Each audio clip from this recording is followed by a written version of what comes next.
Op सिंदूर के बाद से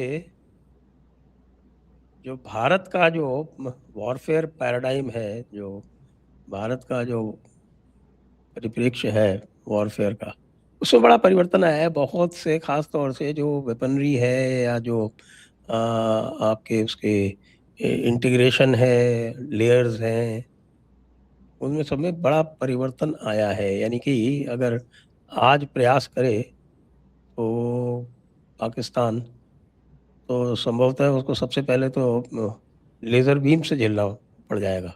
बिल्कुल। और वैसे भी जो हमारा IACS था, IACCS, उसने इनको घुसने नहीं दिया, और जो हमारी पुरानी गन्स थी उन्होंने ही ड्रोन्स वगैरह का इंतज़ाम कर लिया। लेकिन उसके बाद से मैं देख रहा हूँ कि लगभग 1 वर्ष 1 महीना हुआ है, और मुझे ऐसा लगता है, as a bystander, I am not an expert, कि जो गैप है वो और बढ़ गया है। तो आप कैसे देखते हैं इसे? बिल्कुल सर, जैसे आपने कहा कि अभी ऑपरेशन सिंदूर के 1 साल के बाद जब हम पूरे सिस्टम को और कैपेसिटीज़ को, अपनी खुद की कैपेसिटीज़ को, और उसके साथ जब हम कंपेयर करते हैं अपनी एडवर्सरी की, खासकर पाकिस्तान की, तो हम ये देखते हैं कि हम एक बहुत निर्णायक इन्फ्लेक्शन पॉइंट पर हैं। और ऑपरेशन सिंदूर से पहले जो कुछ भी एक्वायर किया गया था, वेपन सिस्टम्स, इक्विपमेंट, और उसको हमने जब ऑपरेशन सिंदूर के दरमियान एक लाइव लेबोरेटरी के तौर पर इस्तेमाल किया, और उसको जब हमने इस्तेमाल किया और देखा कि कितना एक एसिमेट्री है, जो गैप है वो पहले ही काफ़ी ज़्यादा है।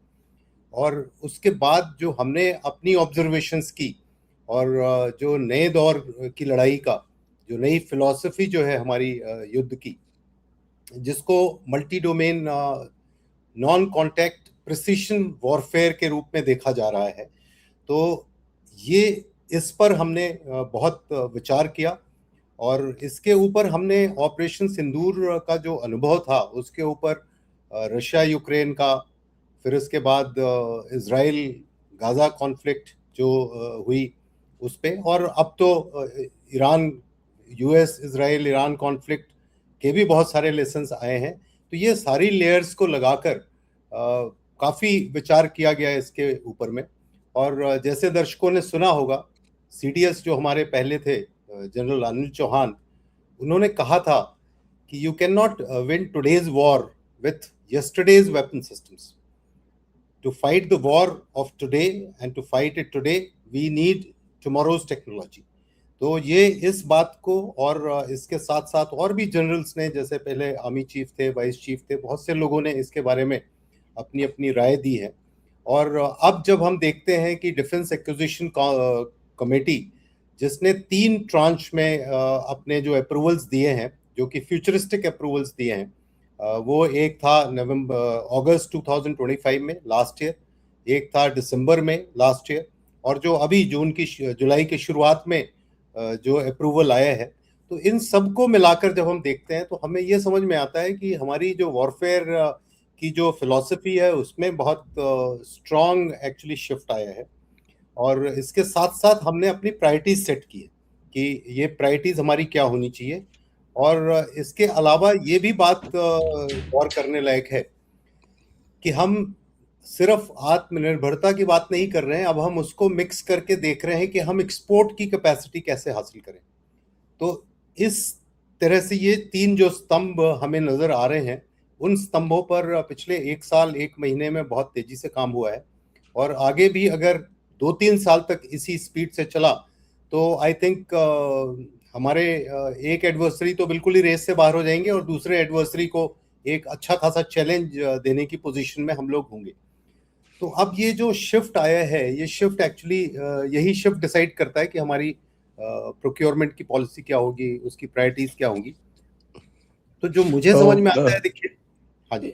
इसको वन बाय वन ले लें। हाँ मेरे ख्याल बिल्कुल से अभी हम शुरू में 3 डोमेन्स में डिस्कस कर सकते हैं। तो बिल्कुल जो सर। मैं देख रहा हूँ कि जो एयर डिफेंस वाला पार्ट है, और बिल्कुल सर। जिसको जो है वो सुदर्शन चक्र जो उसका ओवरऑल एक उसकी संकल्पना की गई है, बिल्कुल। उसमें बहुत सारे परिवर्तन आ गए हैं। अब तो मुझे लगता है कि पाकिस्तान हिल भी नहीं पाएगा, उसके शायद जहाज टेक ऑफ ही नहीं कर पाएंगे। हाउ बिल्कुल। Is the situation today? तो देखिए, शिफ्ट की जो मैं बात करता हूँ, उसी शिफ्ट से जो आपने ये कुछ आयाम जो निकाले अभी, एक उसमें एयर डिफेंस है। तो ये शिफ्ट जो बेसिकली आया है, तो पहले जो कॉन्टेक्ट वॉरफेयर होता था, गुत्थम गुत्था की लड़ाई होती थी, चाहे वो टैंक वर्सेस टैंक हो, इन्फेंट्री वर्सेस इन्फेंट्री हो, तो अब वो नॉन कॉन्टेक्ट की तरफ चला गया है। तो अब ये समझा जा रहा है कि कोई ज़रूरी नहीं है कि हमें लाइन ऑफ कंट्रोल या आईबी को हमें क्रॉस करने की ज़रूरत हो, हम उसके बगैर भी दुश्मन को नेस्तनाबूद कर सकते हैं। फिर दूसरा है, पहले प्लेटफॉर्म सेंट्रिक वॉरफेयर था, कि टैंक की लड़ाई होती थी, एयरक्राफ्ट की लड़ाई होती थी, शिप्स का बोलबाला होता था, जहां पर हम समुद्री लड़ाई की बात करते थे। तो अब ये नेटवर्क सेंट्रिक हो गया है, और नेटवर्क सेंट्रिक में अब हमारे प्रोक्योरमेंट के भी और हमारे लड़ाई लड़ने के तरीके भी बिल्कुल भिन्न हो जाते हैं। फिर हुआ है तीसरा जो शिफ्ट है, वो है एट्रिशन वॉरफेयर से अब प्रिसीशन वॉरफेयर में हो गया। अब कोई मास्ट, जैसे हम आर्टी फायर भी करते थे, तो बहुत भारी तादाद में गोले गिराने की कोशिश करते थे, बहुत भारी तादाद में एयर पैकेजेस जाते थे, मिशन बेस्ड एक्शंस होते थे। अब वो प्रिसीशन हो गया है, तो जो हमको नष्ट करना है, जो दुश्मन की खास ताकत है, उसको हम स्पेसिफिकली नष्ट कर सकते हैं। और लास्टली, जैसे मैंने बताया, इंपोर्ट से आत्मनिर्भरता, और इसमें भी हमने एक्सपोर्ट ओरिएंटेशन कर दिया है। तो इससे हमारी 6-7 एक्चुअली प्रायोरिटीज निकल के आती हैं। उन प्रायोरिटीज में 3 प्रायोरिटीज हम आज डिस्कस करेंगे। और सबसे पहले हम देखेंगे एयर डिफेंस का। जी। तो एयर डिफेंस की जब हम बात करते हैं, तो अब हम जा रहे हैं लेयर्ड, मोबाइल और काउंटर स्वॉर्म टेक्नोलॉजीज की तरफ।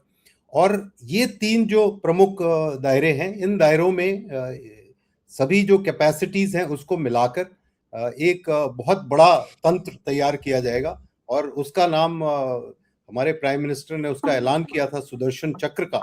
तो वो सुदर्शन चक्र के रूप में फाइनली वो उभर कर आएगा। तो जो थ्रेट्स हैं अभी, एक्चुअली एयर के जरिए जो थ्रेट्स हैं, अब वो सीमित नहीं है कि सिर्फ एयरक्राफ्ट के थ्रेट्स होंगे। अब वो थ्रेट्स हैं ड्रोन्स के, लॉयटरिंग एमुनिशन के, देन आपके क्रूज मिसाइल्स हैं, बैलिस्टिक मिसाइल्स हैं, लो फ्लाइंग एयरक्राफ्ट हैं। तो हमारा जो एयर डिफेंस है, वो भी इन सबको केटर फॉर करने की जरूरत है। तो जब एयर डिफेंस इन सबको केटर फॉर करने की कोशिश करता है, तो उसके 3 प्रमुख हिस्से एक्चुअली नजर में आते हैं। तो जो पूरा एयर डिफेंस का आर्किटेक्चर है, वो 3 चीजों से बना हुआ है।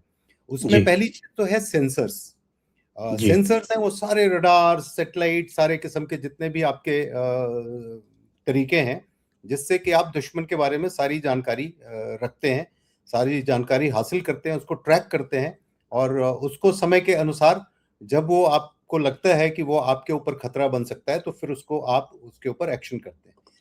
दूसरा चीज है, जब सेंसर्स ये सारी इंफॉर्मेशन भेजते हैं, तो उसके बाद कमांड एंड कंट्रोल जो सेटअप है हमारा, जैसे आकाश तीर का नाम आया था, तो कई बार लोग आकाश तीर को एक्चुअली वेपन सिस्टम के तौर पर लेते हैं, नहीं, लेकिन आकाश तीर इज फॉर द आर्मी, लेकिन है तो वो यस, ओवरऑल जो IACCS है आपका, हाँ जी, हाँ जी। तो integrated air command and control system, उसका उसमें बिल्कुल, भी वो इंटीग्रेटेड है। Exactly sir, exactly. जी। तो जी। ये अभी क्या हुआ था कि आकाश तीर का जो ये कमांड एंड कंट्रोल सिस्टम बनाया था आर्मी के लिए, उसको इंटीग्रेट किया था IACCS से, और ये दोनों इंटीग्रेटेड तरीके से इन्होंने काम किया। तो ये सारी जो इंफॉर्मेशन आती है सैटेलाइट से और बाकी चीजों की, तो एयरफोर्स एसेट्स जो हैं, उनकी इंफॉर्मेशन भी IACCS में आती है, और जो बाकी स्ट्रेटेजिक एसेट्स हैं उनकी भी आती है, और उसके अलावा जो आर्मी का आकाश तीर भी इंटीग्रेटेड है। तो इसका मतलब है कि कोई भी सेंसर हो, वो पूरी जो सिस्टम्स हमारे एयर डिफेंस के लगे हुए हैं, चाहे वो आर्मी के हों, चाहे एयर फोर्स के हों, वो पूरी जानकारी इन सबको देता है। अब ये जो सिस्टम है IACCS और जो आकाश तीर है, ये एक्चुअली आइडेंटिफाई करता है थ्रेट का, और थ्रेट को एनालाइज करता है, और उसके बाद ये उसको को रिसोर्सेज को बांटता है, जिन रिसोर्सेज के जरिए वो चाहता है कि इंगेज करे। तो ये हो गया दूसरा आपका कंपोनेंट। तीसरा कंपोनेंट इसमें आता है शूटर्स का। तो जो शूटर्स हैं, चाहे वो आपके गन सिस्टम्स हों, मिसाइल्स हों, या और दूसरे जो नए किस्म के माइक्रोवेव्स, लेजर्स, ये सारी चीजें अभी उभर कर आ रही हैं, तो ये सारे सिस्टम्स जो हैं वो शूटर्स बनाते हैं। अब इसमें पहले क्या होता था कि ज्यादातर शूटर्स जितने भी आते थे वो सेंसर शूटर दोनों शामिल होता था, जो दोनों कैपेबिलिटी होती थी उनकी, लेकिन ये स्टैंड ऑफ मोड पे होते थे। उसका सेंसर एक्वायर करेगा टारगेट्स को और उसी का शूटर उसको एंगेज करेगा। तो नॉर्मली इस प्रकार की प्रक्रिया होती थी, लेकिन अब ये जो छुआछूत की बीमारी कह लें या ये इस तरह का जो सेग्रीगेशन है वो खत्म हो गया है। तो अब इसके जरिए क्या हो रहा है कि अब हमारे रिसोर्सेज ऑप्टिमाइज हो रहे हैं सारे, और यही कारण है देखिए कि बहुत जो सॉर्म अटैक्स किया, सैचुरेशन अटैक्स किया पाकिस्तान ने ये सोच के कि वो हमारे एयर डिफेंस सिस्टम को सैचुरेट कर देगा, तो वो एक्चुअली किसी काम का नहीं आया उसका, क्योंकि इसी कोशिश में ऑपरेशन सिंदूर से पहले की जो कोशिशें चल रही थी, जो हमने पुरानी गन्स थी हमारी L-70 हो या जू हो या शिल्का हो, इन गन्स को हमने जो इंटीग्रेट किया एंड इनको आकाश तीर के साथ जोड़ के जो ऑटोमेट किया, तो इन्हीं ने काफी कुछ काम इन्हीं ने कर दिया। तो बहुत और ज्यादा रिसोर्सेज की जरूरत एक्चुअली पड़ी नहीं इसमें।